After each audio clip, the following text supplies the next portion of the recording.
네, 사랑하는 오레곤 선교교회 성도 여러분, 오늘도 수요일 또 저녁이 되었습니다. 오늘도 함께 또 주님의 말씀으로 하루를 또 잘 마감할 수 있기를 먼저 주님의 이름으로 축원해 드립니다. 함께 기도하고 시작하죠. 사랑의 주님, 감사합니다. 오늘도 우리에게 또 귀한 하루를 허락하셨고, 이제 하루를 마감하는 시점에, 그리고 또 한 주의 절반을 지나는 이 시간에 주의 말씀으로 오늘도 함께 하여 주시니 감사합니다. 이 시간에 주실 말씀 귀하게 듣고 배우고 또 마음판에 새겨서 또 우리의 하나님의 백성으로 살아가는데 부족함이 없도록 도와주시기를 원합니다. 마치는 시간까지 함께 하실 줄로 믿사오며 예수님의 이름으로 기도합니다. 아멘. 네, 오늘은 제13과 신의 산입니다. 마운트 사이나이, 율법과 성막이라고 하는 주제를 가지고 출애굽기 19장 1절부터 6절 말씀을 중심으로 해서 살펴보도록 하죠. 자, 함께 하나님 말씀부터 읽겠습니다.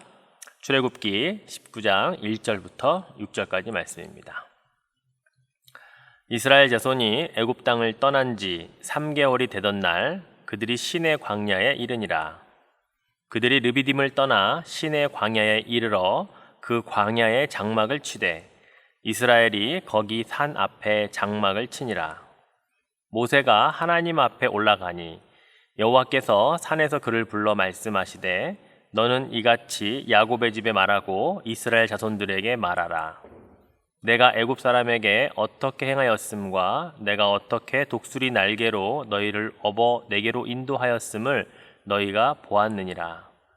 세계가 다 내게 속하였나니 너희가 내 말을 잘 듣고 내 언약을 지키면 너희는 모든 민족 중에서 내 소유가 되겠고 너희가 내게 대하여 제사장 나라가 되며 거룩한 백성이 되리라. 너는 이 말을 이스라엘 자손에게 전할지니라. 아멘. 네, 이스라엘 백성들이 출애굽을 해서 홍해를 건넌 이후에 그들은 광야로 들어서게 됩니다. 그런데 광야에 들어서서 그들이 벌써 3개월이라는 시간을 흘러 가다가 드디어 시내산 앞에 시내 광야에 이르게 되지요. 오늘 1절 말씀에 보니까 3개월이 되던 날, 바로 시내 광야에 이르렀다 이렇게 설명을 하고 있습니다. 자, 그런데 이 3개월이라고 하는 여정 동안에 그들에게 어떤 사건들이 있었나요? 바로 우리가 잘 알고 있는 이 마라, 물이 써서 먹지 못해서 불평불만했던 그 마라의 쓴물 사건이 있었고요. 그리고 그들이 고기가 먹고 싶다고 또 배고프다고 했을 때 하나님이 허락해 주신 만나와 메추라기 사건도 그때 있었습니다. 그리고 또 마실 물이 없어서 또 불평할 때에 무리바라고 하는 곳에서 이제 반석을 통해서 물을 주셨던 사건도 바로 이 3개월이라고 하는 시간 내에 있었던 이스라엘 백성들의 이야기들이죠. 여러분, 이 모든 일의 공통점이 뭔지 아세요? 불평과 불만에서 시작됐다는 사실입니다. 또 공통점이 있습니다. 모세를 통해서 하나님이 다 해결해 주시고 하나님의 기적을 보여주셨다는 것입니다. 참 많은 기적을 경험하는 것 같으면서도 그들은 또다시 하나님께 또 그 지도자 모세에게 또 원망과 불평을 늘어놓던 이 이스라엘 백성들, 그들을 3개월까지 하나님이 끌고 오셨습니다. 그리고 시내산 앞 시내 광야에 머무르게 하셨죠. 저는 그래서 오히려 이 3개월 동안에 가장 큰 기적은 이렇게 불평불만하는 이스라엘 백성들을 끝까지 포기하지 않으시고 벌하지 않으시고 그들을 시내산 앞 시내 광야까지 인도해 오신 것이 가장 큰 기적이 아닐까라고 개인적으로 생각을 합니다. 자, 오늘 우리가 이제 함께 읽게 될 본문의 그 시작은 시내 광야 앞에서 그리고 시내산을 바라보던 이스라엘 민족에게 모세가 내게 올라오면 이제 그 시내산에서 하나님이 이스라엘 백성과 맺을 언약에 관해서 말씀해 주시는 내용을 오늘 본문 가운데 담고 있습니다. 자, 우리 하나님께서 이제 모세를 통해 그들을 하나님 백성 삼으시겠다고 하는 그 언약의 이제 첫 그 시작이 바로 이 시내산에서부터 시작이 되는데요. 이들은 약 시내산에서 약 1년 동안 머물게 됩니다. 시내 광야겠죠. 자, 이 1년 동안에 그럼 어떤 일들이 있었느냐? 아마 하나님께서는 이제 모세를 불러 40일 동안 이제 그 시내산에서 함께 하시면서 율법과 이 성막에 관한 말씀들을 그들에게 허락하십니다. 율법은 바로 하나님의 말씀대로 사는 훈련을 위한 것이고요. 성막은 하나님께 예배하는 그 훈련에 관한 것일 겁니다. 즉, 이 1년이라고 하는 시간 동안에 앞으로 광야 40년 동안 그들이 지켜야 할 하나님의 말씀대로 사는 훈련의 어떤 기초적인 부분, 그리고 하나님의 성막을 짓고 하나님과 함께 또 하나님께 예배하는 그런 기초적인 훈련들에 대해서 아마 1년여 동안 철저하게 그곳에서 시키지 않으셨을까라고 우리가 생각해 볼 수가 있다는 것이죠. 자, 여러분이 보시는 이제 지도를 보면 우리가 전통적으로 알고 있는 이 시내산의 위치가 기록되어 있습니다. 애굽 고센 땅에 이 라암셋이라는 곳을 출발해서 숲곳에서 바히롯, 바로 애굽 군대와 맞췄던 바로 그 바히롯이죠. 그리고 홍해를 건너 마라의 쓴물, 그 다음에 오아시스 엘림을 지나 반석에서 물이 나왔던 르비딤을 거쳐서 이제 시내산에 도착하게 됩니다. 바로 이 시나이 반도의 이 이집트의 지금의 끝자락에 있는 바로 이곳을 이제 시내산이라고 전통적으로 우리는 보아왔고 그렇게 배웠습니다. 그리고 그것을 통해서 이 가데스 바네아에까지 올라갔다가 정탐꾼을 가나안 땅에 파견하고, 그러나 그들이 부정적인 보고에 통곡하고 울었던 것 때문에 결국 그들은 광야 40년을 이 시나이 반도에서 돌다가 결국은 다 죽고 새로운 세대가 가나안 땅에 들어가는 이야기라고 우리가 이제 듣고 성경에서 배워왔죠. 자, 그런데 이 시내산에 대한 이 위치에 대해서 최근 한 10여 년 전부터 새로운 고고학적인 증거들, 또 발견들, 주장들을 통해서 이 학자들이 시내산의 위치가 거기가 아니고 다른 곳이다라고 주장하는 이야기들이 있습니다. 잠깐 설명을 한번 드려볼게요. 그 시내산의 위치는 아라비아 반도의 시내산이라는 겁니다. 거기에 가면 지금의 사우디아라비아죠. 사우디아라비아에 라오즈라고 하는 산이 있는데요. 이 산이 시내산이다라고 주장하는 학자들이 근래 들어 많이 생겨나고 있다는 것이죠. 자, 이 지도를 또 보시면 하얀색으로 된 그 표시는 우리가 전통적으로 지금 배워왔던 이 광야 생활과 또 이스라엘 들어가는 그 길입니다. 그런데 최근에 학자들이 주장하는 또 새로운 경로를 보시면 노란색으로 되어 있습니다. 홍해를 그 아라비아 그 반도와 그 맞닥뜨려 있는 이 누에이바라고 하는 곳을 통해서 이 미디안 땅, 이 아라비아 반도로 넘어가는 이 길을 새로운 시내산이 있는 곳으로 추정하다 보니까 이제 이 산이 바뀌게 되는 것이죠. 자, 왜 이렇게 주장을 하냐면 이것입니다. 고센 땅에서 숲곳으로 갔다가 그 다음에 에담 광야 끝을 간 이스라엘 백성들, 그들이 바히롯이라고 하는 곳으로 왔는데 이곳에서 애굽 백성들과 애굽 군대들과 맞닥뜨리잖아요. 근데 이 바히롯이라고 하는 곳이 지금의 누에이바라고 불리는 지역이라는 것입니다. 이 누에이바 지역에서 이제 홍해를 건너면 이제 아라비아 반도의 수르 광야로 들어가게 됩니다. 홍해 바다는요, 양쪽, 즉 지금의 시나이 반도의 양옆을 다 홍해 바다라고 부르기 때문에 이거는 가능한 이야기일 수 있어요. 자, 그런데 중요한 것은 이 바히롯, 이 누에이바라고 하는 곳에서 많은 이 성경적인 그 고증학적인 자료들을 찾아냈다라고 하는 겁니다. 무슨 말인가 하면, 자, 지금 이 실제로 보는 인공위성에서 찍은 사진을 보면요, 이 바히롯, 즉 누에이바라고 하는 곳 바로 앞에 갑자기 이 여의도 땅의 한 4배 정도에 되는 이 모래사장이 나타난다는 거예요. 이건 자연적인 현상인데 바로 이곳에, 즉 한 9km 정도 되는 이곳에 이스라엘 백성 250만 명이 충분히 서 있을 만한 공간이 여기밖에 없다는 겁니다. 처음에 우리가 알고 있던 전통적인 그 지도에서는 사실 그 바히롯은 그만한 장소가 없는데 여기는 그런 장소가 있다는 거예요. 자, 그럼 장소만으로 되느냐? 아니요. 또 이런 주장을 합니다. 이 바히롯에서 수르 광야까지 건너가는 그 홍해 있잖아요. 여기에 수심이 한 100에서 200m밖에 안 된대요. 여기를 제외한 나머지 지역은 1000에서 1200m의 수심인데 이 지역만 이 바히롯으로 흘러내려온 그런 모래들, 이런 퇴적물들이요, 이 수르 광야 가는 길까지 쫙 연결이 되어 있답니다. 그리고 그것도 한 수심이 200m에서 한 6km 정도가 이 쫙 폭으로 넓혀져 있기 때문에 얼마든지 바닷물만 갈라지면 사람들이 뭐 1000m, 1200m까지 걸어 내려갔다가 다시 올라오지 않아도 충분히 건너갈 수 있는 길이 지금 이렇게 연구조사 결과 나타나고 있다는 거예요. 이런 걸 주장을 하면서 이곳이 바하히롯이었을 것이다 라고 이야기를 한다는 거죠. 거기다가 이 바하히롯과 수르광야를 건너가는 그 200m 수심의 폭 6km 내에서 어떤 것들이 발견이 되냐면 고대 애굽의 병거들, 성경에 보면 그 몸체와 바퀴가 분리되어져 가지고 더 이상 바퀴가 빠져서 움직이지 못하는 그런 상황들이 묘사되어 있거든요. 이 바다 밑에서 고대 애굽의 병거 바퀴들이 여러 개가 발견되고 있다는 겁니다. 수천 년이 지났기 때문에 거기에 온갖 해초들 또 산호초들이 붙어가지고 이것을 여러 가지 모양을 하고 있는데요. 그러나 충분히 그것들이 많이 발굴되어져서 지금 꺼내고 있다라는 고고학적인 증거들까지도 이야기를 하고 있다고 해요.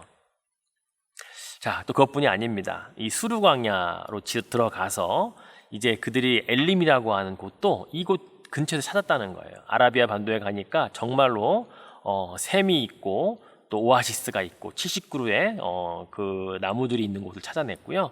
또 근처에 이 반석에서 물이 나왔던 이 무리바 돌도 찾았다는 거예요. 사진도 보시듯이 이게 그곳에 있는 아라비아 반도에 있는 이 무리바에 있는 돌이라고 합니다. 이런 여러 가지 근거를 통해서 이제 그 출애굽 그 여정 또 그 길들이 새롭게 조명이 되고 있고요. 또 시내산의 위치도 시나이 반도가 아닌 이 아라비아 반도의 산일 것이다라고 하는 이 주장들이 최근 들어서 많이 나오고 있습니다. 자, 제가 왜 이 두 가지 이야기를 다 드리냐면요. 여러분, 우리의 믿음의 근거는 시내산이 어디에 있느냐, 또 어느 루트를 통해서 출애굽을 했느냐가 중요한 게 아닙니다. 우리는 성경에 있는 말씀, 성경에는 어느 위치에, 어느 곳에, 어느 루트를 통해 이런 것에 대한 이야기는 있지만 그것이 지금의 어디인지를 우리가 알 수는 없잖아요. 마찬가지로 에덴 동산에 대한 이야기를 믿지만 그것이 어디 있는지 모르잖아요. 마찬가지입니다. 우리의 신앙의 근거는 바로 어디가 시내산이냐 이게 중요한 게 아니죠. 또 다른 고고학적인 증거가 나오면 또 바뀔 수도 있는 게 시내산이에요. 그래서 제가 말씀드리고자 하는 것은 우리는 하나님의 어떤 그 역사, 하나님이 이끄신 기적과 이 모든 이야기들이 사실이다라고 하는 것에 대한 믿음을 우리가 확고히 한 상태에서 여러 가지 자료들이 나올 때마다 조금 더 우리가 정말 이런 자료들이 있구나, 이 고고학적인 증거들이 발견되는구나 라는 걸 통해서 우리의 믿음에 조금 더 확신을 가질 수 있는 그 정도 수준에서 바라보면 될 거다라고 말씀을 드리는 것입니다. 자, 그러면 이제 오늘 본문에 이제 하나님께서 모세를 시내산으로 부르십니다. 자, 부르셔서 40일 동안 함께 계시면서 모세에게 이렇게 말씀하고 있죠. 자, 3절과 4절 말씀을 한번 읽어보겠습니다. 모세가 하나님 앞에 올라가니 여호와께서 산에서 그를 불러 말씀하시되 너는 이같이 야곱의 집에 말하고 이스라엘 자손들에게 말하라. 내가 애굽 사람에게 어떻게 행하였음과 내가 어떻게 독수리 날개로 너희를 업어 내게로 인도하였음을 너희가 보았느니라. 이 말씀에 보면 하나님께서 이제 언약을 체결하시기 전에 내가 너희들을 어떻게 인도해냈으며 또 어떻게 너희들을 보살폈는지에 대한 것을 이스라엘 백성들에게 말해 주어라 라고 말하고 있습니다. 나중에 모세가요, 이제 고별 설교인 신명기에 보면 32장 11절 12절에 이 이야기를 이렇게 풀어서 해설을 합니다. 자, 신명기 32장 11, 12절 한번 읽어볼게요. 마치 독수리가 자기의 보금자리를 어지럽게 하며 자기의 새끼 위에 너풀거리며 그의 날개를 펴서 새끼를 받으며 그의 날개 위에 그것을 엎는 것 같이 여호와께서 홀로 그를 인도하셨고 그와 함께한 다른 신이 없었도다.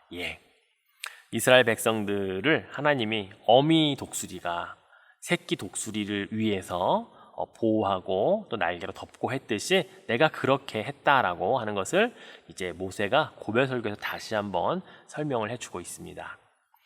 이런 말씀하신 후에 하나님께서 본격적으로 이제 이스라엘 백성과의 언약 체결을 하는데 먼저 그 기본 정신, 근본 정신에 대해서 말씀을 하십니다. 오늘 본문 5절과 6절 또 같이 한번 읽어보죠.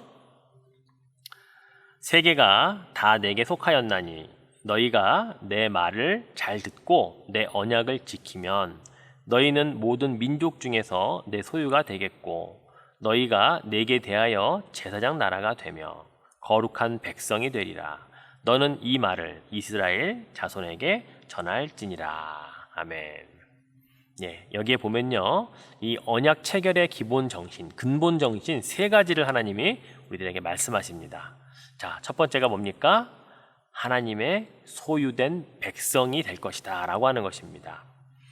자, 여기에 보면 이 소유라고 하는 것이 있는데요, 이 소유라고 하는 것은 히브리어로 세구라라고 하는 단어를 씁니다.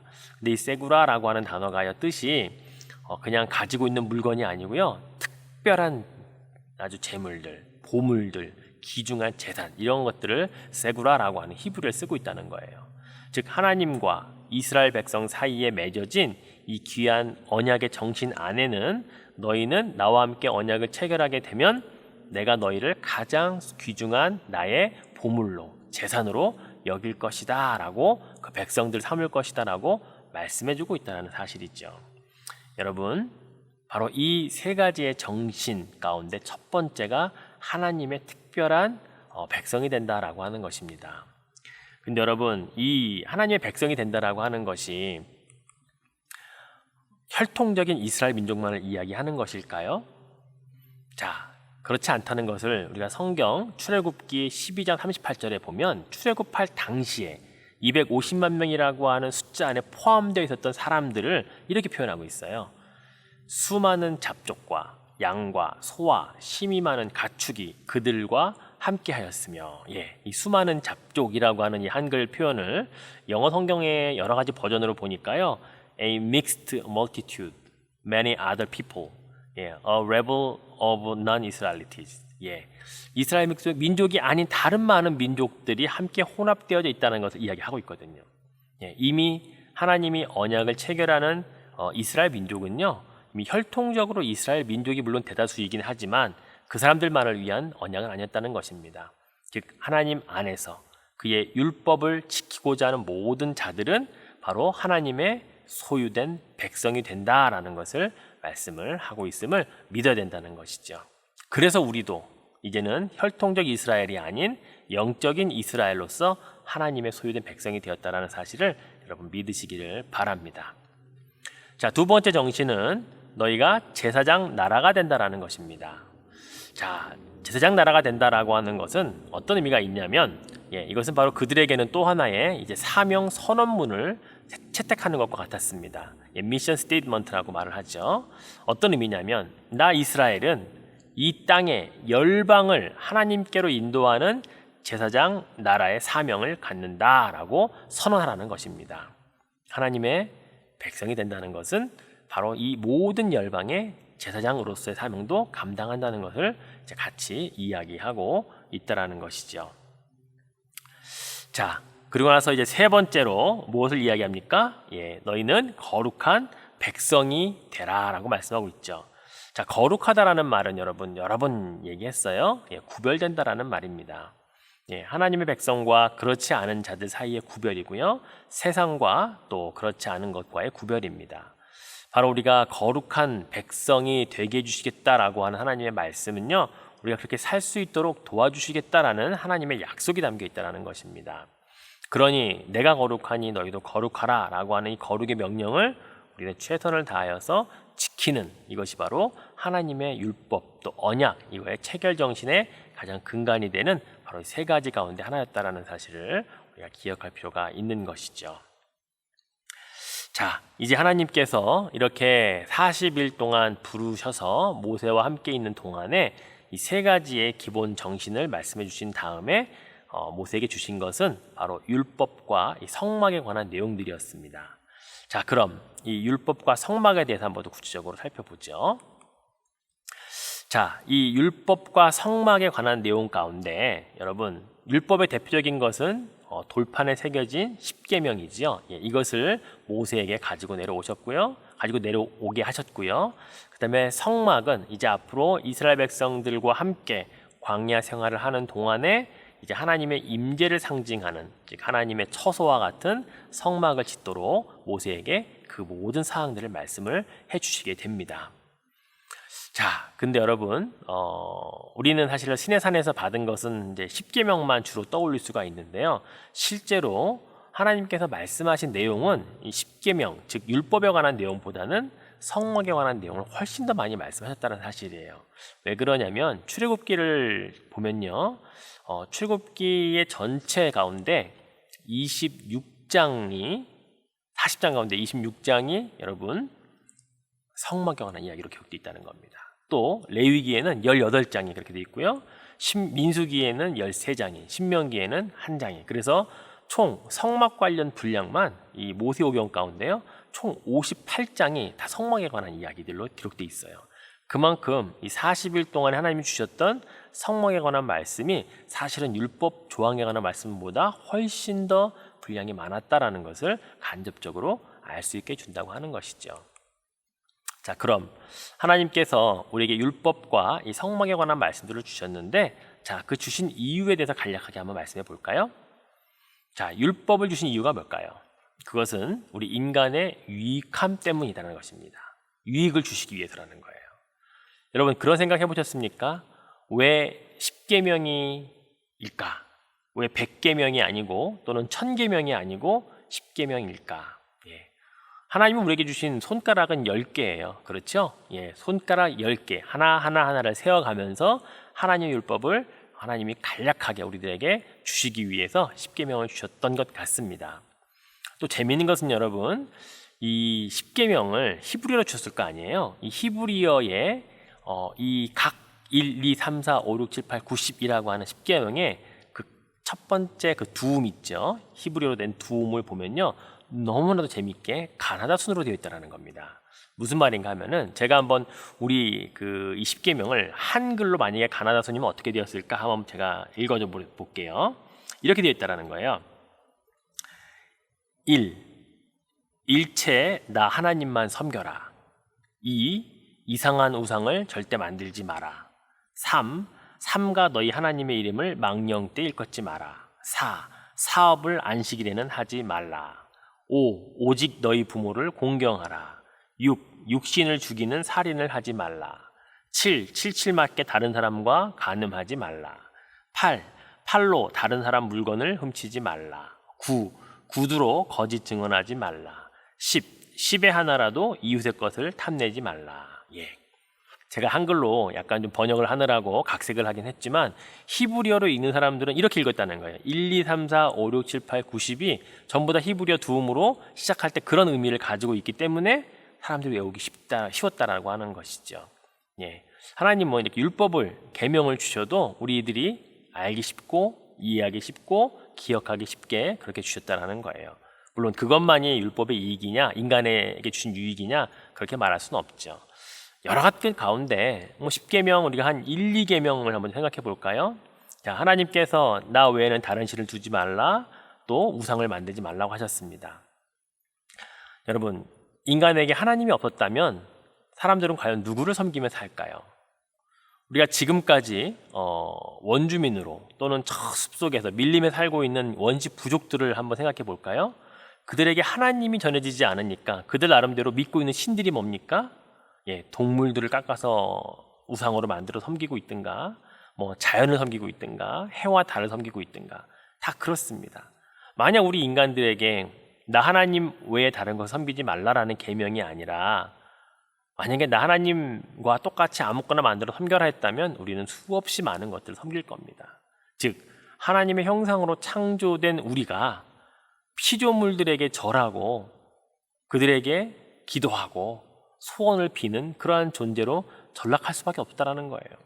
그러니 10계명의 1, 2계명만 하더라도 우리 인간들에게 얼마나 이 존엄성을 지켜주고 자존감을 지켜주는 계명이 아닐 수 없다라는 것이죠.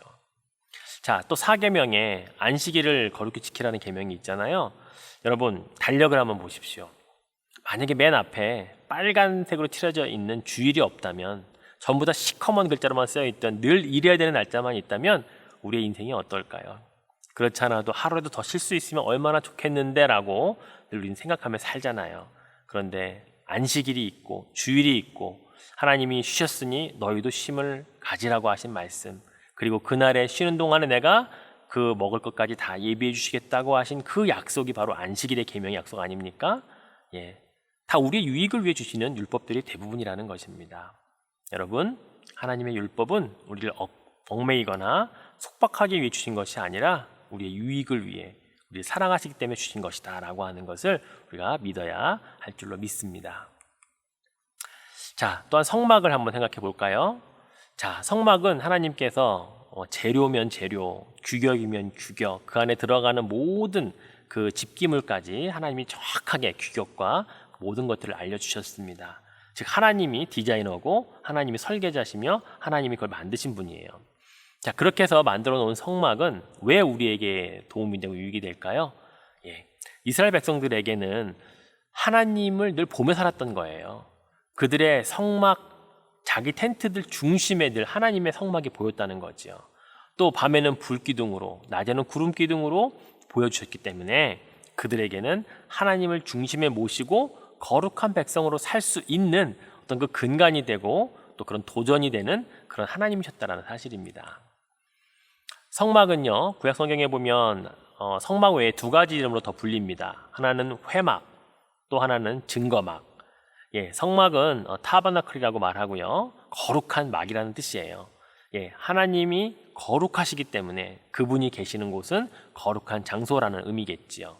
자, 회막은요, 텐트 오브 미팅이라 그래서 하나님과 만나는 장소라는 겁니다. 하나님께서 다 모여라 그러면 다 회막 앞에 모였다라고 성경은 기록을 하고 있죠. 또한 증거막은 텐트 오브 테스티머니, 예, 하나님과 우리 사이에 언약을 체결했고 그것이 우리에게 증거가 된다라고 하는 것이 바로 이 증거막이라고 하는 이름으로 분립되었다라는 것입니다.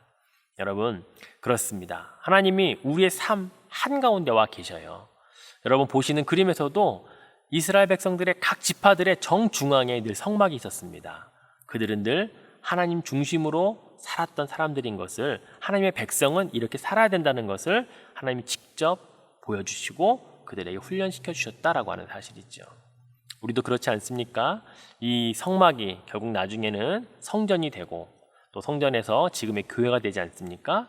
예, 여러분, 교회 중심으로 사는 삶이 우리들의 삶이잖아요. 하나님의 교회에 우리가 늘 가까이 하고 또 그것을 사랑하고 섬길 때 우리가 좀 더 거룩한 하나님의 백성으로 살아가는데 유익이 되고 도전이 되는 것, 그건 너무나 당연한 이야기입니다. 그렇습니다. 바로 이러한 의미에서 우리에게 성막을 하나님이 주셨다라는 사실을 기억하면 좋겠습니다. 말씀을 맺을까요? 우리가 신의 산 언약이라고 부르는 것은요, 많은 학자들에 의해서 신랑 하나님과 신부 이스라엘이 맺은 결혼 언약이다라고 이야기를 많이 합니다. 예, 바로 우리가 신부 그리스도의 신부라는 이름으로도 많이 신약 가운데 쓰잖아요. 그렇습니다. 우리가 바로 하나님과 결혼한 그런 사람들이에요. 그래서 신부로서의 어떤 순결함을 지켜나갈 필요가 있다는 거죠. 신부로서의 어떤 성결을 지켜나갈 필요가 있다는 것입니다. 특별히 성결교회 성도로서 거룩함, 성결 이런 부분들을 우리가 참 신경 쓰고 또 그렇게 살아가는 것이 또 주의 뜻에 맞는다라고 우리가 생각해야 된다는 것이죠.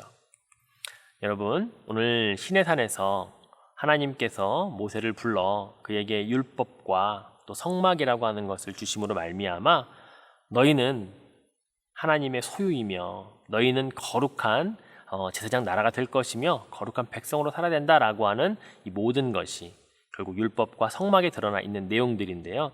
이것이 우리에게 속박이나 굴레가 아니라 우리의 유익이며 우리의 참 자유를 허락하시는 하나님의 사랑임을 믿고 그것을 누리면서 살아가는 우리가 되어야 하겠습니다. 여러분, 그렇게 살아가시는 남은 또 한 주간 되시기를 주의 이름으로 축복해 드리겠습니다. 예, 우리 앞에서부터 파워포인트 한번 보시고 제가 마무리 기도하고 마치도록 하겠습니다.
네, 잘 보셨죠? 네, 오늘 신해산 뭐 여기다 저기다 여러 가지 학설들이 있고 또 여러 가지 증거들에 의해서 그 지역이 바뀔 수도 있지만 그러나 중요한 것은 어디가 진짜냐가 중요한 게 아니고요. 우리의 믿음의 근간이 위치, 지역에 따라 흔들릴 것이 아니라 그래, 하나님의 역사는 진리였구나, 진짜였구나 라는 것에 도움을 받는 정도에서 이해하면 되겠습니다. 그리고 모세가 시내산에서 하나님으로부터 받았던 십계명을 비롯한 율법들과 그리고 하나님의 성전, 바로 성막을 우리에게 허락하심으로 하나님의 어떤 임재와 또 우리의 삶의 중심에 늘 계신다고 하는 것을 기억하면서 또 우리가 그렇게 살아가는 모든 하나님 백성 되었으면 좋겠습니다. 기도하겠습니다. 사랑의 하나님, 감사합니다. 우리들에게 율법과 성막을 모세를 통해 주셨는데 지금까지 우리에게 그것이 전달되었음에 감사드립니다. 하나님, 하나님의 정말 소유가 된 것 감사드립니다. 특별한 보물이며 재산이 된다는 것은 너무나 귀한 일입니다. 그리고 거룩한 제사장 나라로 이 열방 가운데 그리고 우리가 믿지 않는 자들 가운데 주의 말씀을 선포하며 살아가는 우리들 되기를 원합니다. 그래서 우리는 하나님의 거룩한 백성처럼 구별되어 살아갈 때 하나님의 놀라운 축복도 이 땅 가운데 누리며 살아갈 수 있습니다. 모세를 통해 주신 율법과 성막을 통해 오늘날 이 시대에도 우리가 하나님 말씀 따라 또 교회 중심으로 살아가는 우리 모두가 되게 하실 줄로 믿사오며 예수님의 이름으로 기도드립니다. 아멘. 예, 이것으로 마치겠습니다. 감사합니다.